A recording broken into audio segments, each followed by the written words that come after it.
Good morning प्यारे बच्चों। आज हम पढ़ने जा रहे हैं संज्ञा। सर्वप्रथम हम पढ़ेंगे संज्ञा की परिभाषा। संज्ञा किसे कहते हैं?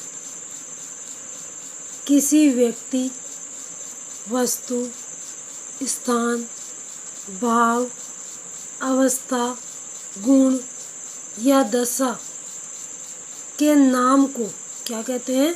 संज्ञा कहते हैं। यानी कि हम कह सकते हैं किसी भी व्यक्ति का नाम हो, वस्तु का नाम हो, स्थान का नाम हो, हमारे मन के भाव हो, हमारी अवस्था हो, जैसे दयनीय अवस्था हो, जैसे गुण हो, या फिर हमारी दशा हो, वो सब किसके अंतर्गत आते हैं? संज्ञा के अंतर्गत आते हैं। जैसे आम, आम क्या है? किसी फल का नाम है। अमर, अमर क्या है? किसी व्यक्ति का नाम है। जोधपुर, जोधपुर क्या है? कोई स्थान है। दया, दया का क्या है? भाव है। बचपन, बचपन क्या है? अवस्था है। मतलब किसी भी व्यक्ति, वस्तु, स्थान, भाव, अवस्था, गुण या दशा के नाम को क्या कहते हैं? संज्ञा कहते हैं। अब पढ़ते हैं हम लोग संज्ञा के प्रकार। संज्ञा कितने प्रकार की होती है? वैसे देखा जाए हिंदी भाषा में मुख्य रूप से संज्ञा 3 प्रकार की होती है। कितने प्रकार की होती है? 3 प्रकार की। लेकिन अंग्रेजी भाषा के अनुसार देखा जाए तो अंग्रेजी भाषा में जो संज्ञा है वो 5 प्रकार की होती है, क्योंकि अंग्रेजी भाषा में द्रव्यवाचक और समूहवाचक संज्ञा आती है, और द्रव्यवाचक और समूहवाचक जो संज्ञा है वो हिंदी में जातिवाचक संज्ञा के अंतर्गत आती है। संज्ञा के प्रकार इस प्रकार है: व्यक्तिवाचक संज्ञा, जातिवाचक संज्ञा और भाववाचक संज्ञा। जैसा कि मैंने आपको बताया, अंग्रेजी भाषा में द्रव्यवाचक और समूहवाचक संज्ञा होती है, लेकिन यही द्रव्यवाचक और समूहवाचक जो संज्ञा है वो हिंदी भाषा में जातिवाचक संज्ञा के अंतर्गत आती है। अब हम पढ़ते हैं व्यक्तिवाचक संज्ञा के बारे में, यानी कि व्यक्तिवाचक संज्ञा किसे कहते हैं? व्यक्ति विशेष, यानी कि कोई एक विशेष व्यक्ति, वस्तु विशेष, कोई एक विशेष वस्तु, अथवा स्थान विशेष को क्या कहते हैं? स्थान विशेष के नाम को व्यक्तिवाचक संज्ञा कहते हैं। हम ऐसे कह सकते हैं किसी विशेष व्यक्ति, विशेष वस्तु या विशेष स्थान का बोध कराने वाले शब्दों को क्या कहते हैं? व्यक्तिवाचक संज्ञा कहते हैं। जैसे विशेष व्यक्ति है अभिषेक, गुंजन, कविता, ये क्या है? किसी विशेष व्यक्तियों के नाम है। वस्तु विशेष जैसे रामायण, उषा पंखा, स्थान विशेष जैसे जयपुर, गंगा, ताजमहल। अब इसके अंतर्गत एक और चीज़ बता देती हूँ।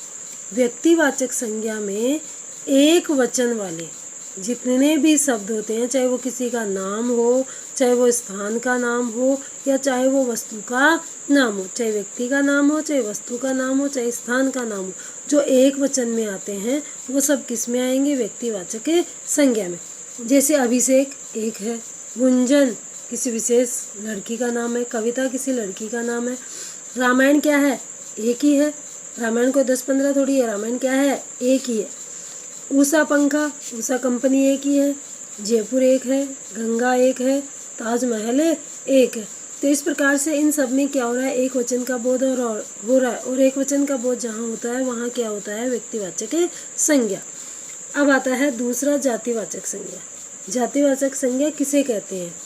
जिस संज्ञा से किसी प्राणी, वस्तु अथवा स्थान की जाति, वर्ग का बोध होता है, उसे क्या कहते हैं? जातिवाचक संज्ञा कहते हैं। यानी कि जिस संज्ञा शब्द से किसी विशेष व्यक्ति का नहीं, बहुत सारे प्राणी, वस्तु, इनकी क्या होती है? जाति का बोध होता है। जाति वो वाली जाति नहीं जैसे ओबीसी, एससी, एसटी, वो वाली नहीं। जाति वो जैसे प्राणी। अब प्राणी में आपने देखा होगा कि मनुष्य, चाहे वो नर हो चाहे वो मादा हो, यानी कि स्त्री हो चाहे पुरुष हो, चाहे श्वास लेने वाले जितने भी जानवर हो, जैसे मैंने लिखा जानवर। अब आपको पता है जानवर में बकरी भी आ जाती है, भैंस भी आ जाती है, गाय भी आ जाती है और बहुत सारे जानवर आ जाते हैं। तो जानवर क्या है? जातिवाचक में। क्यों? क्योंकि इसमें क्या है? बहुवचन है। उसी प्रकार से प्राणी, प्राणी में जितने भी मनुष्य हैं, जितनी भी औरतें हैं, सब आ जाते हैं। तो ये किस में आएंगी? जातिवाचक में। मनुष्य है, मनुष्य किस में आएगा? जातिवाचक में। सेना, सेना आप ये देखना एक व्यक्ति से नहीं बनती, बहुत सारे व्यक्तियों से मिलकर सेना बनती है। जैसे पेड़, अब आपने देखा होगा कि पेड़ आम का भी होता है, अमरूद का भी होता है, बहुत सारे फलों का भी होता है। इसके साथ साथ बहुत सारे कंटीले पेड़ भी होते हैं। इसके साथ साथ बहुत सारे फूल वाले पेड़ भी होते हैं। मतलब सारे जो पेड़ है वो किसके अंतर्गत आ गए? जातिवाचक के अंतर्गत। यानी कि पेड़ किस में आता है? जातिवाचक में। क्यों? क्योंकि पेड़ एक नहीं होता, पेड़ बहुत सारे प्रकार के होते हैं। वस्तुओं में देखो, पुस्तक, जैसे यहाँ पे क्या था? रामायण। यहाँ पे क्या था? रामायण। रामायण एक ही है, लेकिन पुस्तक है, पुस्तक बहुत सारी है। जैसे आपके पास में हिंदी की है, अंग्रेजी की है, विज्ञान की है, एसएसटी की है, तो बहुत सारी पुस्तकें हैं। दूध, दूध किसी एक जानवर का होता है, बकरी का भी होता है, भैंस का भी होता है, और दूध अनकाउंटेबल है। दूसरी बात क्या है? दूध क्या है? अनकाउंटेबल। दूध को आप माप सकते हो लेकिन उसको गिन नहीं सकते। अनकाउंटेबल जो चीज़ें होती है वो किस में आती है? जातिवाचक संज्ञा में। मशीन, मशीन आप ये देखना, मशीन एक ही थोड़ी होती है, मशीन बहुत सारी प्रकार की होती है। जैसे मिक्सी है, वो भी एक मशीन है। जैसे सिलाई मशीन हो गई, जैसे कढ़ाई मशीन हो गई, बहुत सारी मशीनें होती है। तो ये किस में आ जाती है? मशीन के अंतर्गत आ जाती है। जैसे स्थान, पहाड़, पहाड़ एक ही थोड़ी होता, पहाड़ बहुत सारे हैं। नदी, नदी एक ही थोड़ी है, गंगा है, यमुना है, सरस्वती है, बहुत सारी नदियाँ हैं। भवन, भवन एक ही थोड़ी है, आपका भी भवन है, हमारा भी भवन है, स्कूल का भी क्या है? एक भवन है। मतलब कह सकते हैं इन सब में क्या है? बहुवचन। और बहुवचन वाली जितनी भी वस्तुएं हैं, जितने भी स्थान है, जितने भी प्राणी है, वो किसके अंतर्गत आ जाते हैं? जातिवाचक के अंतर्गत आ जाते हैं। अब आती है तीसरी भाववाचक संज्ञा। भाववाचक संज्ञा किसी भाव, किसका? किसी भाव का, अवस्था का, गुण का अथवा दशा के नाम को क्या कहते हैं? भाववाचक संज्ञा कहते हैं। यानी कि हम कह सकते हैं हमारे मन के जो भाव है, जिन भावों को हम व्यक्त नहीं कर सकते, सिर्फ महसूस कर सकते हैं।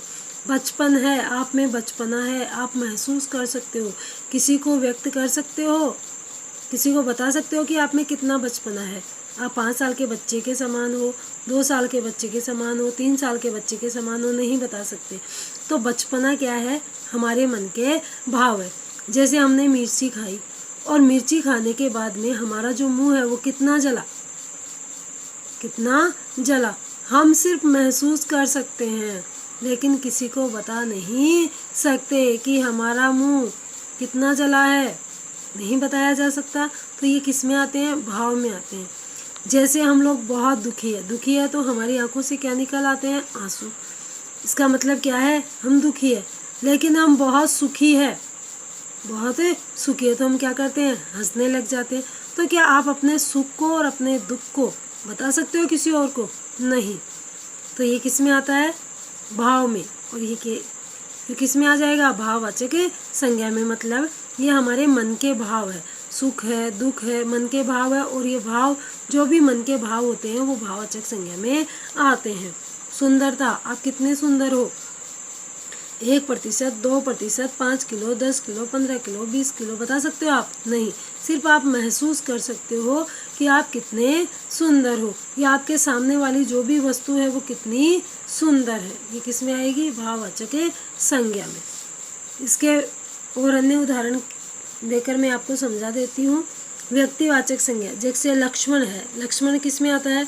लक्ष्मण एक है, ताला एक है, महाभारत एक है, सीकर एक है, जयपुर एक है। तो ये किस में आ जाएगा? व्यक्तिवाचक संज्ञा में। उसी प्रकार से जातिवाचक संज्ञा, पशु, पशु देखना बहुत सारे होते हैं, गाय, भैंस, बकरी सब होते हैं। मनुष्य है, मनुष्य देखो स्त्री भी होती है, पुरुष भी होते हैं। गुरु, गुरु देखना आपके साइंस के भी गुरु है, मैथ के भी गुरु है, एसएसटी के भी गुरु है, हिंदी के भी गुरु है, और अन्य जो बहुत सारे जो बाहर भी गुरु बनाए जाते हैं। तो गुरु बहुत सारे हो सकते हैं। तो एक इसमें आगे जातिवाचक संज्ञा में लड़का, लड़का एक ही थोड़ी होता है, लड़के बहुत सारे होते हैं। प्रभु, भगवान, भक्त, नौकर, नौकर एक नहीं होता, बहुत सारे होते हैं। जैसे मैंने बोला आज मनुष्य पशु बन गया है, तो यहाँ पर एक मनुष्य के लिए नहीं आया, यहाँ पर मनुष्य किसके लिए आया है? बहुवचन के लिए। तो इसमें सभी मनुष्यों के लिए कहा गया है कि वो क्या बन गया है? पशु बन गया है। अब है भाववाचक संज्ञा, जैसे बुढ़ापा है, पशुता है, चोरी है। चोरी का क्या होता है? भाव होता है। पशुता का हम क्रूर बन गए, पशु की तरह। पशु सोचता समझता नहीं और किसी को भी मारने के लिए उतारू हो जाता है। उसी प्रकार से मनुष्य भी क्या हो जाता है? कुछ सोचता समझता नहीं और किसी को भी मारने पर उतारू हो जाता है। तो वो क्या होती है? पशुता। बुढ़ापा, परायापन, अपनापन, ये किस में आता है? भाववाचक संज्ञा में आता है।